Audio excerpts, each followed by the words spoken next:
Senhor, em nome de Jesus, agradecemos a Ti, Pai, pelo privilégio que o Senhor nos dá de louvarmos, adorar e bendizer o Teu santo nome, Deus.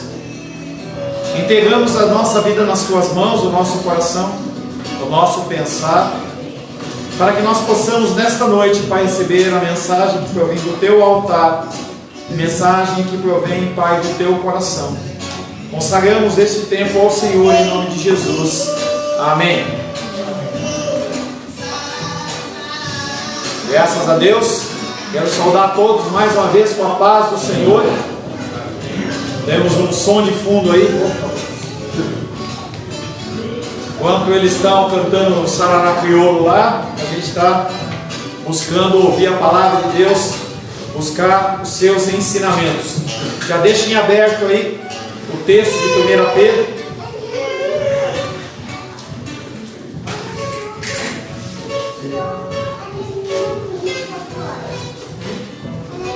Em nosso último encontro, estivemos meditando sobre o tema esperança em Deus.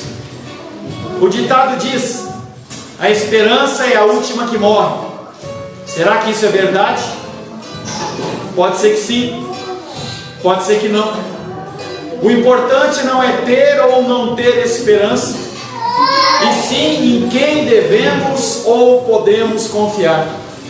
Uns confiam em carros e outros em cavalos, exorta o profeta, mas a confiança do povo de Deus está em Deus.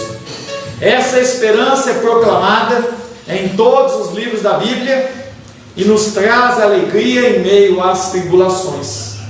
A certeza de ter Deus ao nosso lado é algo que nos motiva a continuar a caminhada. O verso que ficou da semana passada é 1 Pedro capítulo 1, verso 21, que diz: por meio dele, vós credes em Deus, o qual o ressuscitou dos mortos e o glorificou, de modo que a vossa fé e esperança estejam em Deus. Podemos sim ter todos os tipos de seguro: seguro do carro, seguro da casa. Eu fui beneficiado com o seguro do carro que o papai tinha feito, que quando o carro quebrou a embreagem na estrada, eu iria ali gastar talvez o preço do seguro de um ano em uma viagem. Você pode ter seguros, não há problema.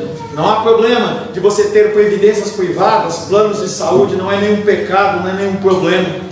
Mas nunca mesmo nós podemos depositar a nossa fé em Deus. Ou melhor, nós podemos depositar a nossa fé nestas coisas. O nosso Deus, Ele é um Deus sobrenatural e Ele é a base de tudo.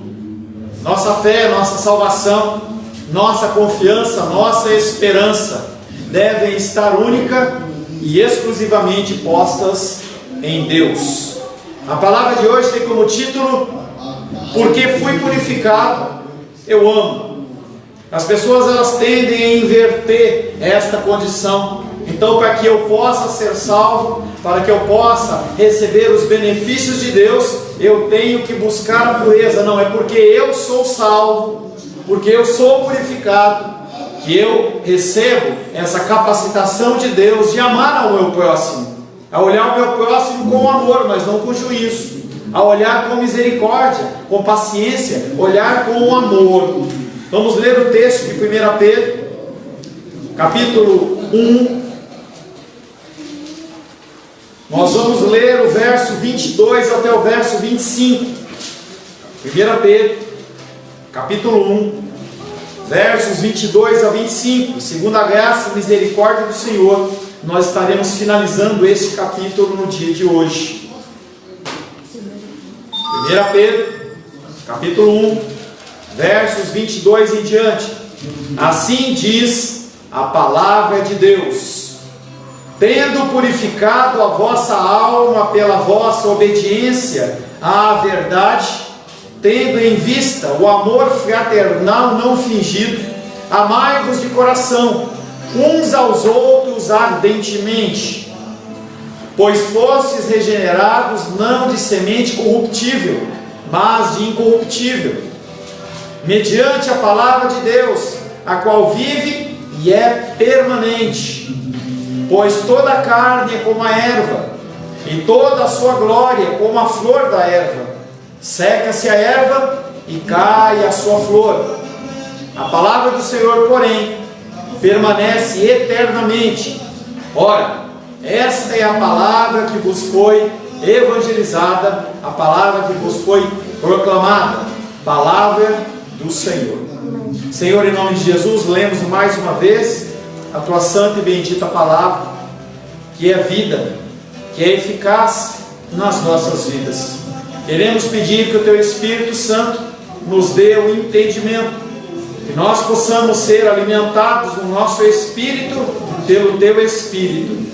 Peço, Pai, que o Senhor me capacite, me dê a instrução, a sabedoria, para que eu possa ser um vaso, um instrumento nas tuas mãos nesta noite, em nome de Jesus. Amém. Que Deus me dê voz para manter esse tom, para tentar não aí ficar abafado. Porque fui purificado, eu amo. Como eu disse na introdução, é uma grande confusão que o ser humano tem. Nós somos acostumados a trabalhar o mês para então recebermos.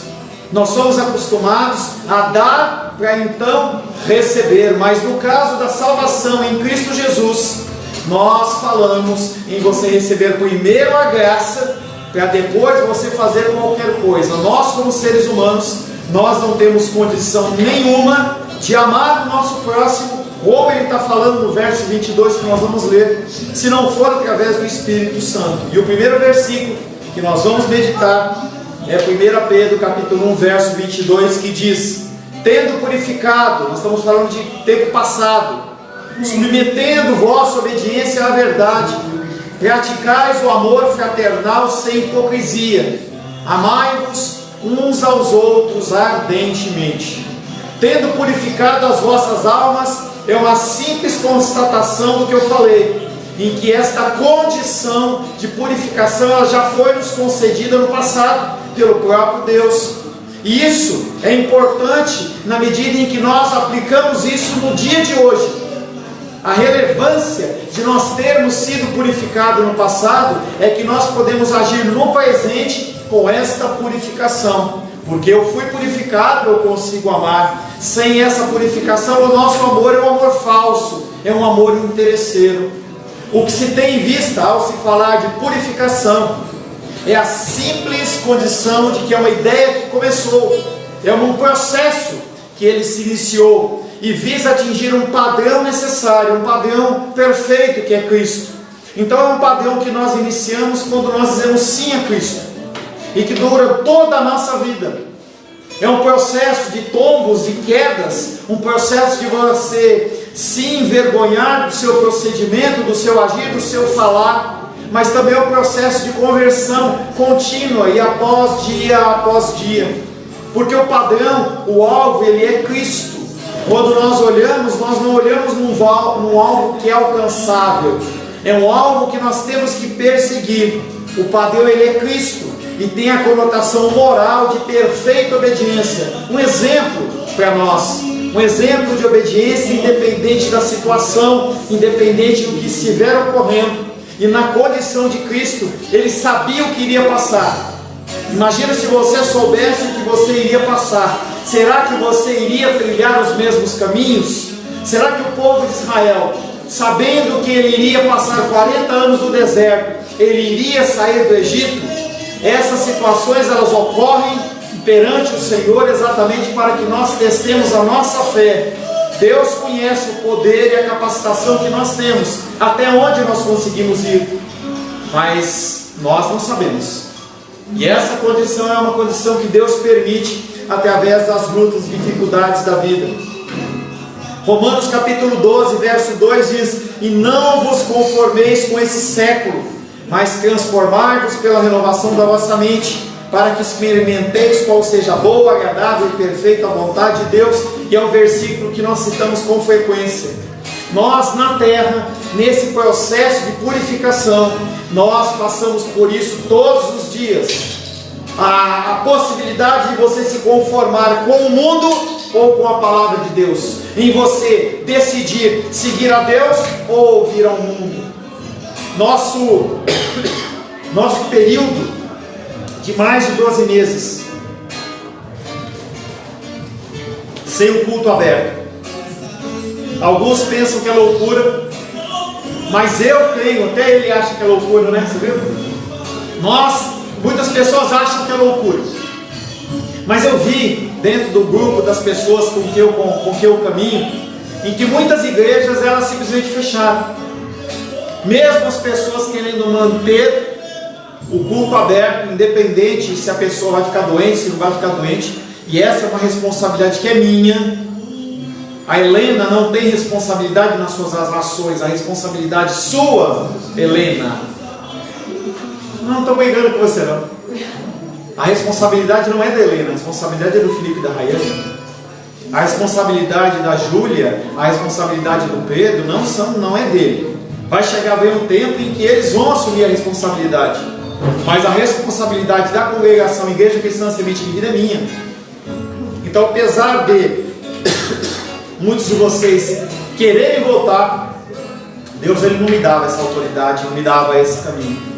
E aí aprove a Ele que nós estivéssemos aqui. Quando eu falo para alguns irmãos, para alguns pastores, que a nossa igreja, apesar de fechada, ninguém saiu, pelo menos do nosso convívio, as pessoas elas ficam assustadas. Como assim? Como que as pessoas elas continuaram caminhando? Se elas não se desviaram, como é que elas continuaram caminhando? E aí eu falo para as pessoas que o que nos une é muito mais do que 4 paredes. O que nos une é o Espírito de Deus. O que nos une é o ensino, é a capacitação, é o amor, é o desejo de servir ao Senhor em meio a erros e falhas, que eu sei que vocês cometem e que eu também cometo. Essa mudança de transformação, não é Covid, não é porque eu estou forçando muito a voz e ela dá umas coçadas. Essa transformação chama-se novo nascimento, algo que nos possibilita caminhar. Pessoas que vão ficando por aí são pessoas que não nasceram de novo. E não é uma questão de você julgar a pessoa ou não julgar, é uma questão de constatação real. Quando a semente ela é semeada, ela pode cair em muitos terrenos. De 4 terrenos, apenas um terreno é bom. E nesse terreno bom é que ele frutifica. É nesse terreno bom que há continuidade. Muitas igrejas, elas têm os membros em grande quantidade, mas que o coração são terrenos diversos. Ao aderirmos à verdade do Evangelho, reconhecendo a nossa pecaminosidade e ignorância e aceitando pela fé o resgate propiciado pelo sacrifício de Cristo na cruz, as nossas vidas elas foram purificadas. Quando você entendeu que você é pecador, quando você entendeu que sem Cristo você não pode fazer nada, Ele age na sua vida, Ele age na minha vida e nos purifica. Ele já nos purificou e tendo nos purificado, Ele nos insere numa comunidade. Nós fazemos parte de um grupo de pessoas que não é ligado apenas com placas de igreja, mas é ligado através do Espírito Santo. Algo que não é algo que pode ser substituído, não é algo que pode ser retirado nem roubado de nós. Aonde vocês estiverem, onde vocês fizerem o culto ao Senhor, o Espírito Santo está conosco. Mas nós temos a nossa responsabilidade. Apesar de eu orar por vocês, apesar de eu procurar, dentro das minhas fraquezas, trazer a melhor ensino para vocês, você tem responsabilidades. Falo individualmente com cada um de vocês, de uma maneira até às vezes muito dura, perguntando: e aí? Você vai continuar desse jeito? Vai continuar parado? Vai continuar sem caminhar? Falava hoje pela manhã. A nossa igreja, por muito tempo eu pensei apenas em qualidade. E eu tenho sido confrontado já há alguns dias em relação a crescimento, não crescimento por crescimento, não para a gente ter 100 membros ou 1000 membros, ou quem quer que seja. Mas o objetivo é que, se o corpo ele é sadio, ele tem que crescer. E ele cresce basicamente, não através da minha vida, através da vida de vocês. E nós temos que entender como falar. E nós temos que falar desse amor para as pessoas. Se você tem sido alimentado, se você tem recebido uma palavra que tem trazido crescimento para você, você não pode se calar. E é através da sua vida que outras vidas virão. Como aconteceu com o Gabriel que veio, aí trouxe o Felipe trouxe a Rayane trouxe o Gabriel, e vai assim, trouxe o Ares, e esse movimento ele tem que continuar, mas não pode ficar exclusivamente sobre a cabeça do Felipe, que a grande maioria está aqui por conta dele ter vindo para cá. O que os outros têm feito? E não é uma questão de você ter que prestar contas para mim, você tem que prestar contas ao Senhor. Falava com Moisés na semana que passou. A nossa responsabilidade de falar, de utilizar o meio em que nós vivemos para proliferar o Evangelho de Deus. Nós vivemos numa comunidade, nós não estamos numa rede balançando. Você pode até ter uma rede, eu tenho uma rede, mas muito mais do que uma rede, nós temos que entender que nós temos responsabilidades.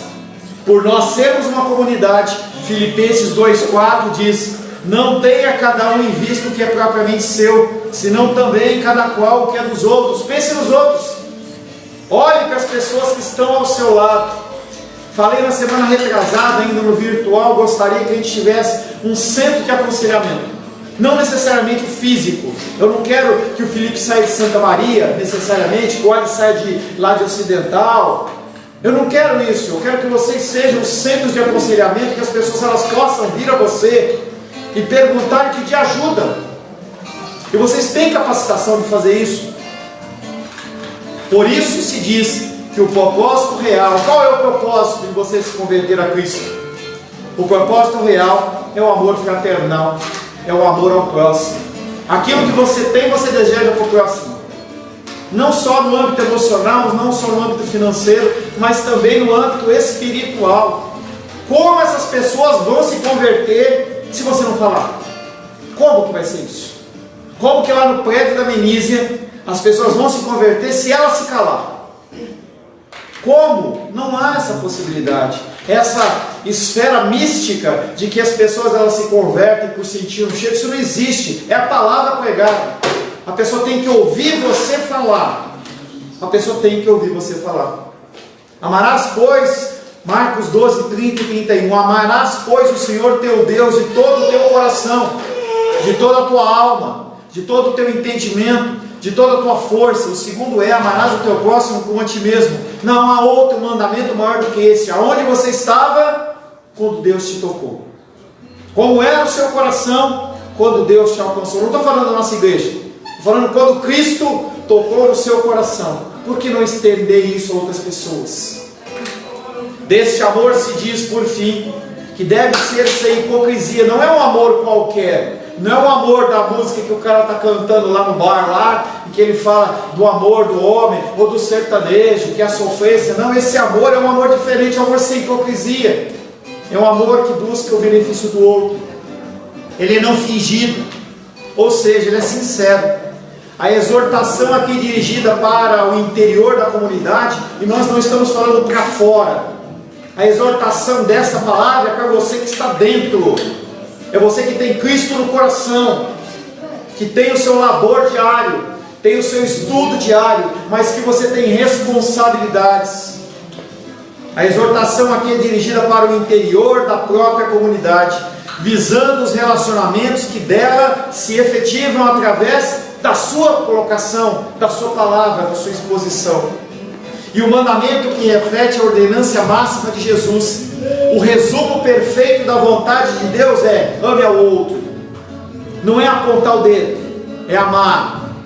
Essa condição de amor ela é difícil, porque muitas vezes nós temos pressupostos e ideias no nosso coração que não batem com a dos outros, mas mesmo assim a gente tem que amar.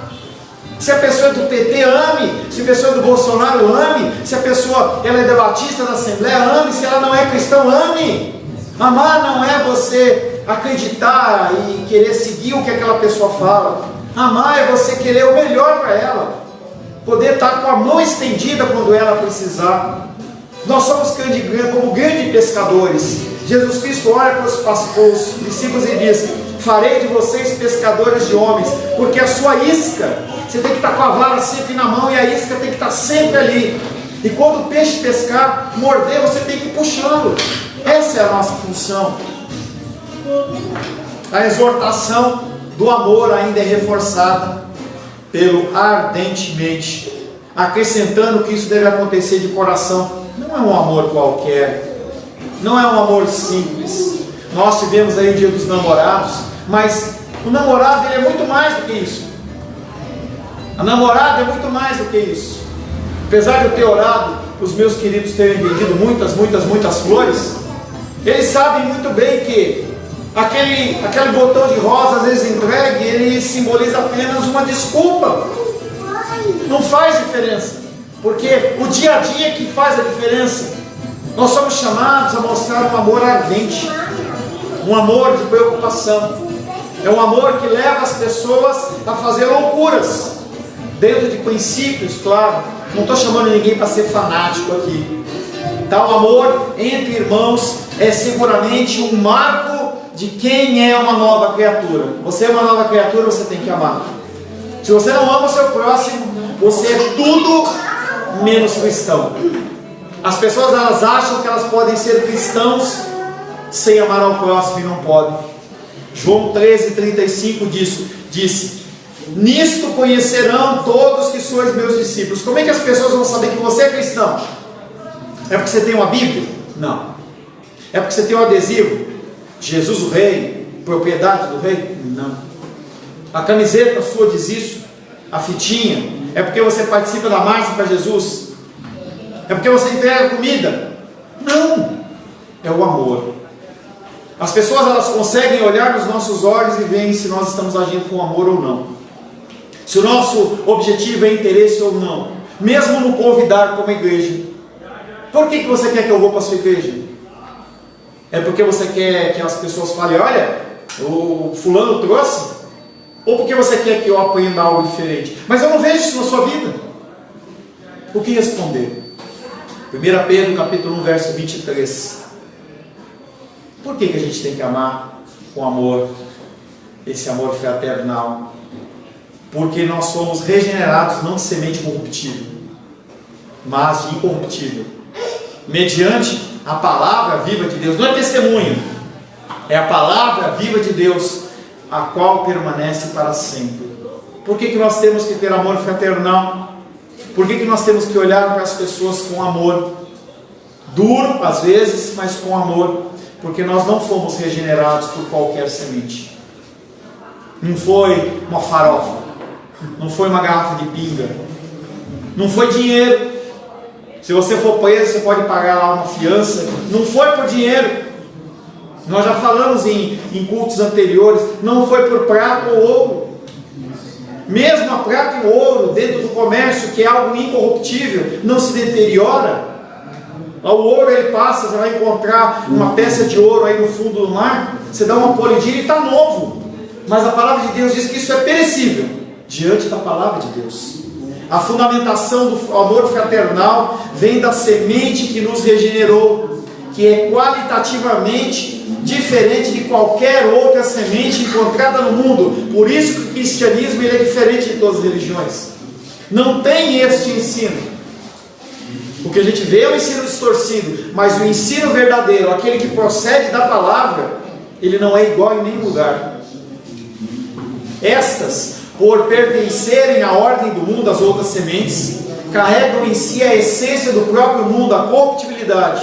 Todo ensino que não procede da palavra, procede de algo corrupto, que se deteriora.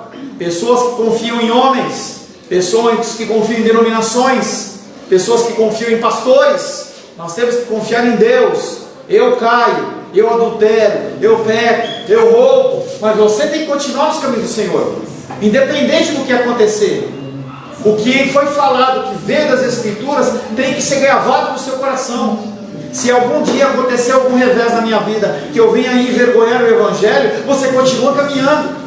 Aquilo que o pastor te ensinou é mentira. Não, está a palavra. Ele é pecador, a palavra não, a palavra é correta, a palavra é perfeita, e eu sigo a palavra. A outra semente, diferente, a semente que não procede do mundo, ela possui na sua essência a marca divina, que é o objeto da esperança cristã. É algo que provém de Jesus Cristo, a semente da incorruptibilidade. Não há falha, não há erro, não há mentira, não há nada de errado. dentro dos ensinamentos de Jesus Cristo. Essa semente, ela está no nosso meio, não é algo que vai chegar. Não é uma semente que chega a cada culto. Não, ele está no nosso coração. E foi plantada por Deus. Não é a sua presença aqui na igreja que vai trazer essa semente. É Deus que colocou no seu coração. Muitos desejam e não fazem.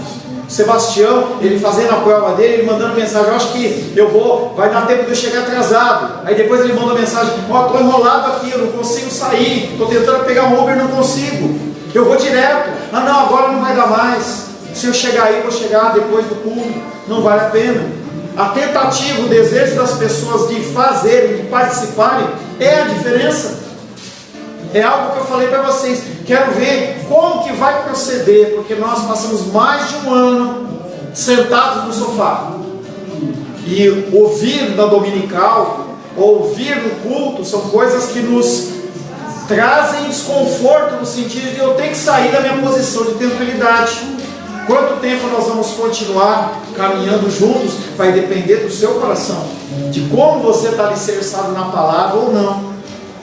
O cristão tem dentro do peito uma nova vida, essencialmente diferente de uma raiz biológica. Não é só uma mudança exterior, a mudança nossa é interior. Cada pessoa renascida representa um milagre de uma magnitude que não deve ser desapercebida. As pessoas não podem olhar para você e não ver Cristo. Eles têm que ver Cristo em você. As pessoas têm que buscar você como os beija-flores vão na flor, como a abelha vai na flor. Faminto, sedento, essa pessoa pode me ajudar. Eu não sei porquê, mas ela pode me ajudar. Fala para eles que ela não precisa se preocupar não, hein? Não, estou só dizendo. Nós estamos num período de adaptação, não tem que se preocupar com as crianças não. A gente consegue muitas vezes fazer um trabalho ouvindo música, não é porque a criança está chorando que a gente vai se chatear não. Cada pessoa renascida representa um milagre que não deve passar no mundo desapercebido. Será que se você morrer, as pessoas vão olhar para você como um cristão? Ou como uma pessoa qualquer? Tal milagre exige um poder de uma ordem desconhecida à humanidade. Uma ordem que vem de cima. Não é algo que provém da terra, não provém de mim, provém de Deus. É o indescritível poder que ressuscitou Jesus dentre os mortos e que agora opera o início dessa ressurreição, que se completará no fim dos tempos, em todo aquele que se abre com fé para o Evangelho de Jesus. Nós vamos falar e nós vamos falar. Alguns aceitam, outros não. Falar hoje pela manhã com a Menise. Até onde falar? Quanto falar? Qual que é a hora de parar? Quem fala é Deus. Não há uma quantidade, não há um número. Você continua avançando até esse ponto, depois você larga, não. Pode ser que você tenha que avançar mais com uns, com outros não. Alguns dão mais trabalho que outros. É normal. É indescritível o poder que ressuscitou Jesus dos mortos, que faz com que nós continuemos caminhando.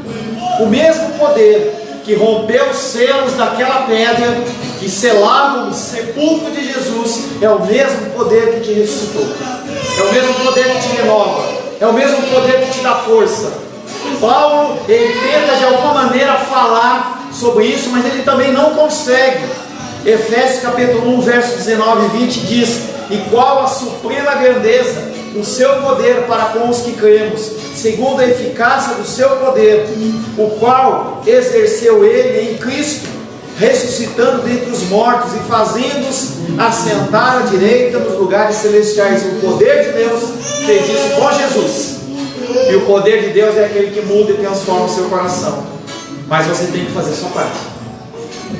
Não porque Deus não pode, não porque Deus não tem força, não porque Deus precisa da sua ajuda, mas porque você precisa demonstrar ao mundo, você precisa mostrar, não para Deus, porque Ele conhece, que você é realmente um filho de Deus. O cristão renascido assim é um testemunho vivo, ou deveria ser um testemunho vivo do poder de Deus. Não necessariamente as pessoas vão ser curadas através das suas mãos. Não necessariamente você vai evangelizar centenas de pessoas, mas as pessoas têm que ver em você este poder, esta autoridade. Esse poder e o novo nascimento, eles são mediados não pelo pastor Paulo, não pela igreja Semente de Vida ou qualquer outra igreja, mas pela palavra de Deus. Isaías capítulo 55, verso 10 e 11 diz: porque assim como descem a chuva e a neve dos céus, e para lá não tornam, sem que primeiro reguem a terra, e a fecundem, e a façam brotar, para dar semente ao semeador, e pão ao que come, assim será a palavra que sair da minha boca. Não voltará para mim vazia, mas fará o que me apraz e prosperará naquilo que a designei. E quem está falando aí não é homem, mas é Deus. Aquilo que ele falou de você vai acontecer. Pode acontecer de uma maneira mais tranquila ou menos tranquila, mas que vai acontecer, vai acontecer. Pessoas acreditam no destino, no horóscopo, nos búzios, mas Deus, ele tem essa determinação sobre as nossas vidas.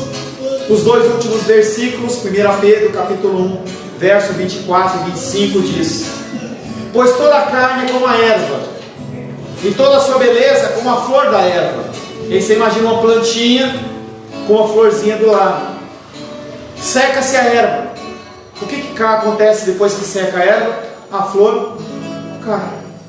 A gente vê em filmes como, por exemplo, da Bela e a Fera, a rosa lá vai cair nas pétalas. Os nossos irmãos que trabalham com flores sabem muito bem. Você pega a rosa, ela está bonitinha, aí vai passando o tempo, aí começa a cair uma pétala, vai caindo, daqui a pouco fica só o botão.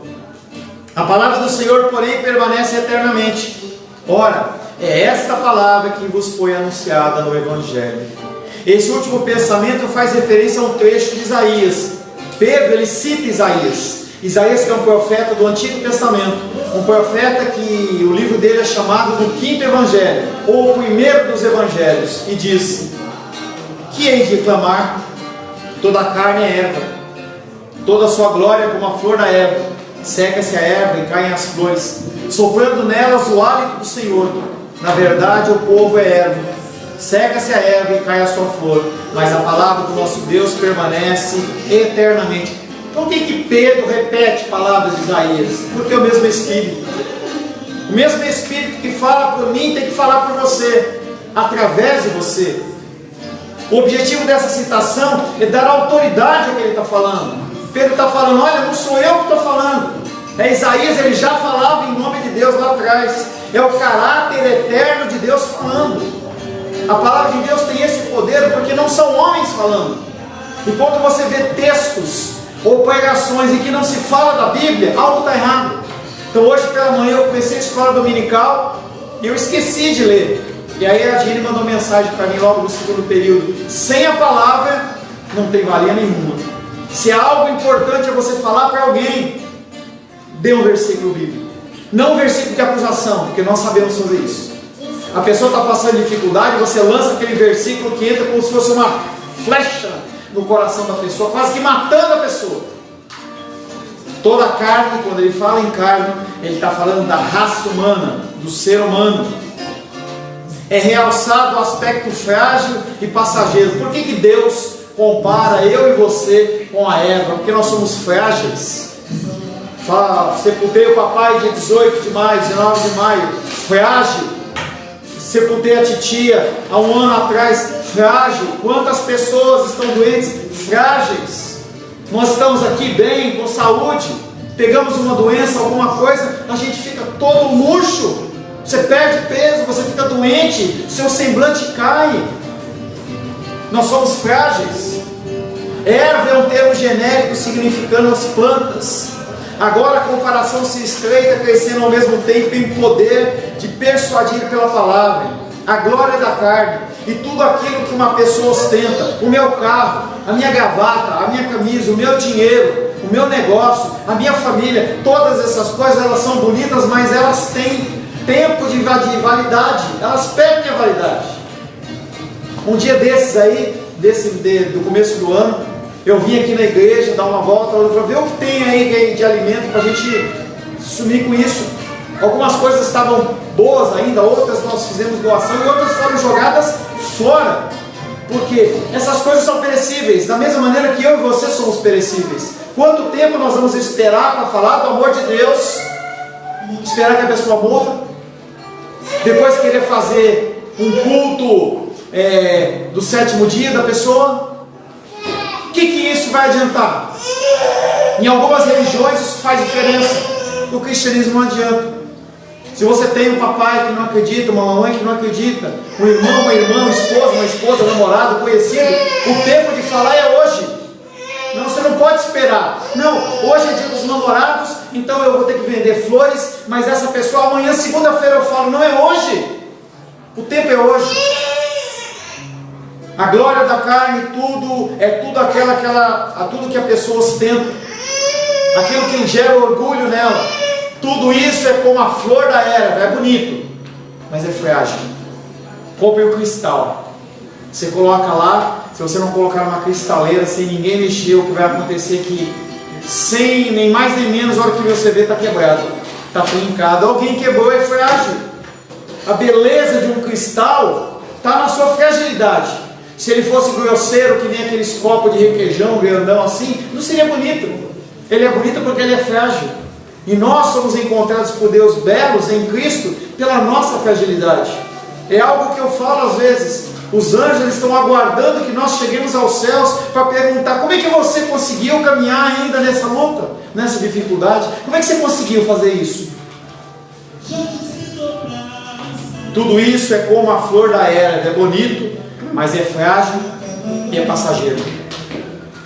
Mateus capítulo 6, versos 28 e 29, ele fala: mesmo a flor sendo bonita, por que andais ansiosos quanto aos seus recursos, quanto ao seu vestuário?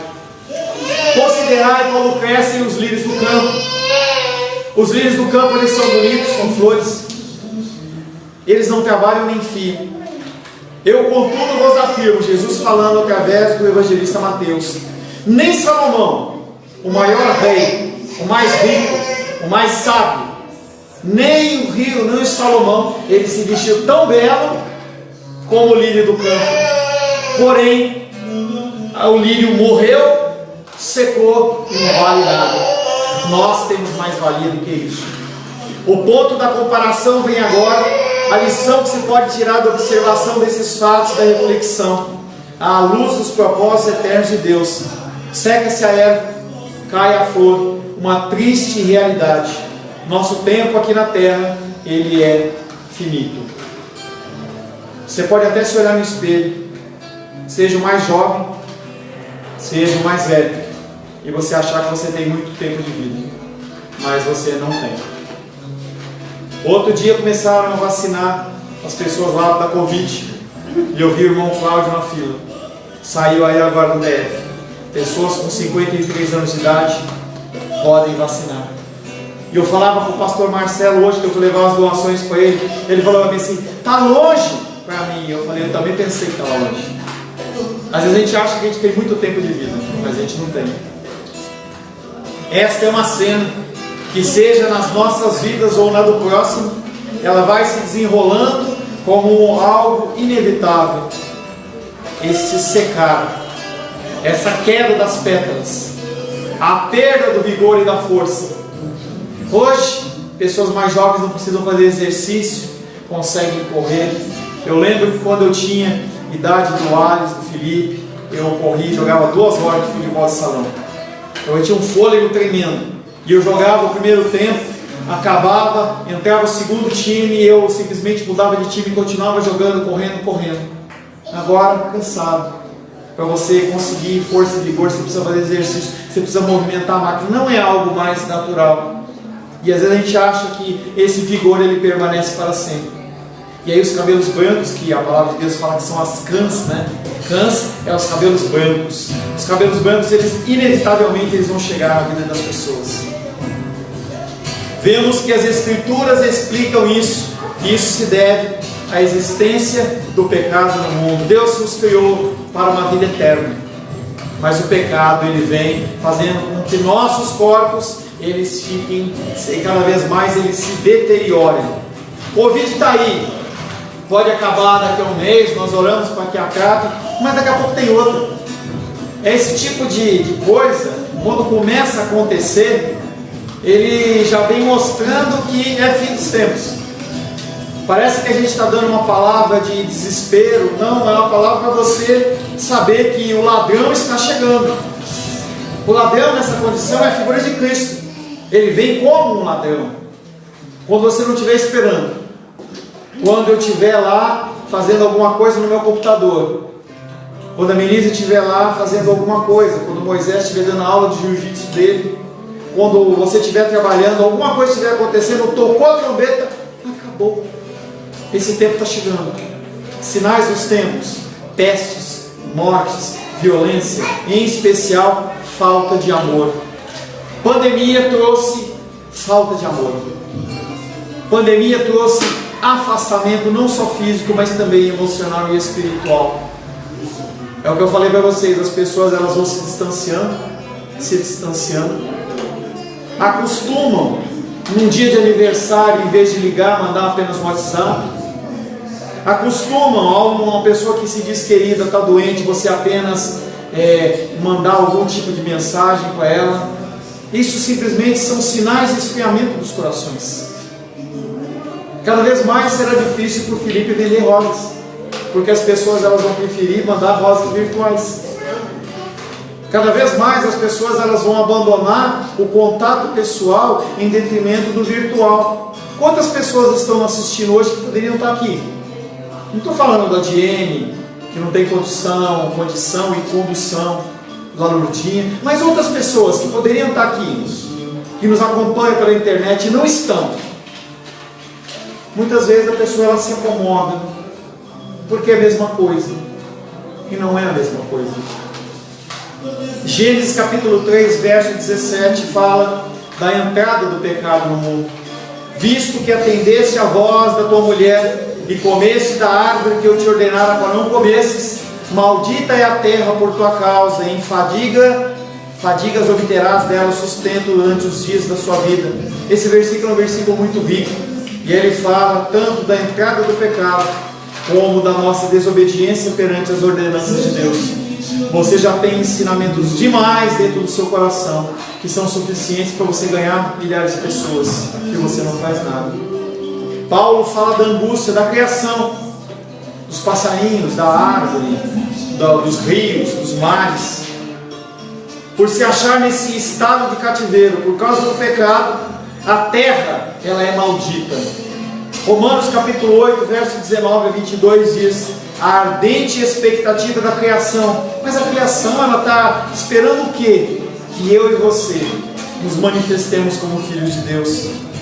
A ardente expectativa da criação aguarda a revelação dos filhos de Deus, pois a criação está sujeita à vaidade, não voluntariamente, mas por causa daquele que a sujeitou, na esperança de que a própria criação será redimida do cativeiro da corrupção para a liberdade da glória dos filhos de Deus, porque sabemos que toda a criação, a só tempo, geme e suporta a angústia até agora. Por quê? Porque você continua sendo o cristão que você é. Você, nós. Por que tem tanta mazela no mundo? Por minha causa e sua causa. Por que há tanto roubo? Por que há tanta falcatrua? Por que há tanta violência contra a mulher, contra as crianças, contra os animais? Porque eu e você continuamos na mesma condição, passivos de irmãos mais velhos, que é o que eu estou falando de manhã. Eu estou salvo, eu tenho uma família, eu trabalho, eu pago os meus impostos, eu não faço algazarras, então está tudo certo. O outro, deixa ele se perder. Eu falo uma vez, duas vezes, não quer? Será que foi assim conosco? Será que em algum momento Deus ele permitiu que você saísse do seu contato? Mas Ele coloca vidas. Ele colocou a minha vida junto de vocês. Da minha vida, outras pessoas estão comigo para me manter nesse caminho. Colocou a minha esposa, colocou a minha filha. São pessoas que nos ajudam a caminhada. E isso é um privilégio que Deus nos dá. E as pessoas que estão abandonadas no mundo. Quando você olhar para as notícias do mundo, não olhe para as pessoas que estão cometendo aqueles delitos, porque eles não sabem o que fazem. Vai lá no espelho e olhe o que eu tenho feito por isso. Eu tenho orado, para que não haja tantas mazelas no serviço de saúde. Eu tenho orado para que a Covid ela pare de matar vidas, quase 500 mil de pessoas morreram, e a gente multiplica isso aí pelo menos por 4, no mínimo 2, 3 milhões de pessoas que sofreram diretamente com essas perdas. O que eu estou fazendo? A criação, ela aguarda que você faça alguma coisa. Elas estão na expectativa. Os passarinhos, eles aguardam que você faça alguma coisa. Mas a palavra do Senhor é diferente, pois ela não está aprisionada no teu coração. Essa semente que está dentro do seu coração, de vida, ela não é uma prisão, ela é libertadora. Quando, não lembro qual que foi o ano, a princesa Isabel assinou lá a Lei Áurea, e aí os escravos eles foram livres. Essa palavra nós temos, ela ninguém pode calar. E você tem inúmeras ferramentas e instrumentos para fazer isso, mas o mais importante é a sua boca. A palavra do Senhor é diferente. Mateus 24:35: passará o céu e a terra, mas as minhas palavras não passarão. A semente que você falar hoje para o seu ente querido, ela vai dar fruto. O fruto que apraz a Deus, que não está no seu controle. Mamãe deve estar assistindo, e eu falo para ela, a Rosângela falou também ontem para ela, não há nada a ser feito. O que nós poderíamos ter feito foi feito, mas nós não podemos mudar a decisão das pessoas. A salvação ela é individual, e se as pessoas elas não querem, não há nada que nós possamos fazer. Mas nós vamos ser cobrados se nós não semeamos no devido tempo. Sobre toda a criação inclui-se o homem, o ser humano que se exclui você para o pó da morte. A palavra de Deus, contudo, permanece eternamente, tendo o poder de resgatar as pessoas que dela se apegam. Por isso que a nossa missão ela é tão urgente. Quantas pessoas têm passado nos nossos caminhos? Quantas vidas nós temos tido contato? Marcos capítulo 16, verso 15 e 16: e disse-lhes: ide por todo mundo e pregai o evangelho a toda criatura. Não é a sua ideia, não é o seu pensamento, é o que a palavra de Deus diz. Quem crer e for batizado será salvo. Isso não faz parte da sua missão. A sua missão é ir por todo mundo e pregar o evangelho. E Jesus fala: quem crê naquilo que foi pregado por você e for batizado será salvo. Quem porém não crer já está condenado. E não é pelo muito falar seu, é pelo seu falar. Por fim, o autor acrescenta uma nota pessoal. Parece que essa última frase ela é fora de todo o texto de 1 Pedro capítulo 1. É uma palavra que vem trazendo motivação, é uma palavra que vem trazendo esperança, é uma palavra que vem fazendo com que as pessoas continuem caminhando. Ora, esta é a palavra que você ouviu, esta é a palavra que foi anunciada no Evangelho. Não é diferente do que você ouviu. Se você é servo de Deus, essa palavra é a palavra que te tocou. Pode ter sido Isaías, pode ter sido através do profeta Elias, Jeremias, Mateus, Lucas, João, quem quer que seja, mas é a palavra de Deus. É essa palavra que você tem que levar para frente. Ora, esta é a palavra que você foi anunciada. Apenas replica ela, apenas leva ela para outras pessoas. Este é o fundamento sobre o qual foi construída a relação sua com Deus, em que você tem que levar as pessoas também a encontrar este Deus. Cada um de vocês é um multiplicador da palavra de Deus. Se você não estiver fazendo isso, saiba que no dia do juízo você vai ser não condenado, porque você não é condenado pelo que você faz, mas você vai ser chamado a atenção seriamente, e vai ser um momento de grande amargura, porque muitas pessoas poderiam estar com você nos céus. Mas pastor, quem define não é Deus, é. A oração não tem poder de mudar o coração de Deus, não. Eu pelo muito falar, eu vou ganhar as pessoas, eu vou convencê-las? Não. Mas dentro do propósito de Deus, há uma condição que chama-se permissão de Deus. E através da sua boca, pode ser que a pessoa se salve. Deus pode falar assim: se a Luísa falar para a amiga dela que há um Deus, pode ser que ela se salve. Mas se ela não falar, a pessoa está condenada. É um fardo muito pesado, que não seria possível de se levar.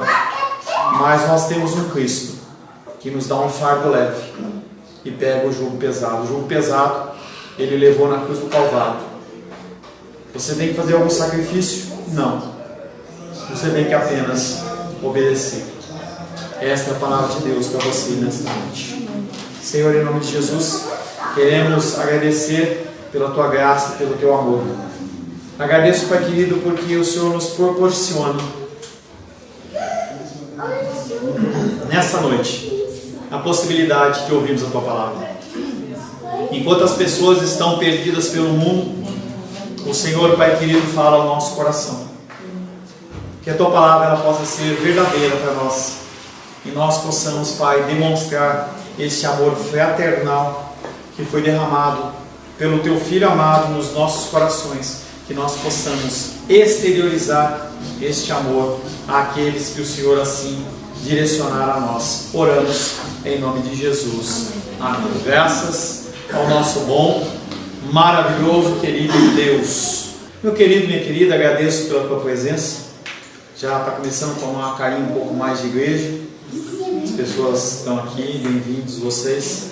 Agradeço pelo amor e pela graça de Deus de ter trazido vocês em paz. Eu sei que é difícil, em especial depois de um tempo tão longo assim, sair das nossas casas para vir congregar na casa do Senhor, mas é um tempo bendito, é um tempo importante. Eu quero abençoar a sua vida, lembrando que quartas-feiras nós continuamos com o culto de oração, mas ainda é dentro de um modo pela internet.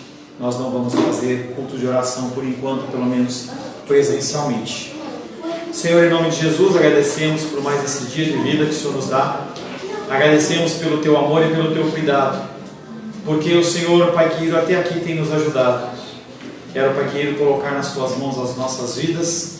Queremos agradecer pelo ensinamento deste dia e pedir que o Senhor nos leve em paz para os nossos lares, debaixo da Tua graça, debaixo da Tua proteção. Que o amor de Deus Pai, que a graça salvadora de Jesus Cristo, que a consolação do doce Espírito Santo seja sobre a nossa vida hoje e sempre. Amém, amém. Que Deus te abençoe, te conceda graça, em nome de Jesus.